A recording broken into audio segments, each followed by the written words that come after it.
ધાંગધ્રા શહેરની મેન બજારમાંથી પિસ્તોલ મળી આવતા ચકચાર અજાણ્યા શખ્સ સામે ગુનો નોંધાયો. પોલીસે વધુ તપાસ હાથ ધરી.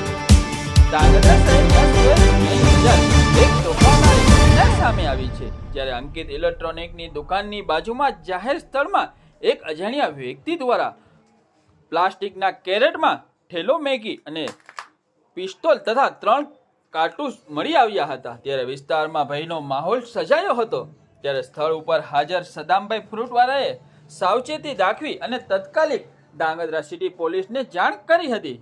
ત્યારે પોલીસ દ્વારા જ તત્કાલિક ઘટના સ્થળે પહોંચી અને પિસ્તોલ તથા કારતૂસ કબજે લીધા હતા અને બનાવ અંગે પોલીસે અજાણ્યા વ્યક્તિ સામે ગુનો નોંધી સાથે જ આસપાસના લોકોના નિવેદન લઈ અને પિસ્તોલ કઈ રીતે ત્યાં પહોંચી તે અંગે દિશામાં વધુ તપાસ હાથ ધરવામાં આવી છે. ત્યારે હાલ તો પોલીસ દ્વારા સમગ્ર ઘટનાની ગંભીરતાથી તપાસ કરી રહી છે અને આરોપીઓની ઓળખ માટે પ્રયત્નો તેજ કરવામાં આવ્યા છે. ત્યારે હાલ તો ધાંગધ્રા સિટી પોલીસ સ્ટેશન વિસ્તારમાં ભર બજારની અંદર જ રાત્રિના સમયે કોઈ અજાણ્યા વ્યક્તિ દ્વારા પ્લાસ્ટિકના કેરેટની અંદર એક ઠેલો મેગી અને ઠેલાની અંદર પિસ્તોલ તથા 3 કાર્ટૂન મળી આવ્યા હતા.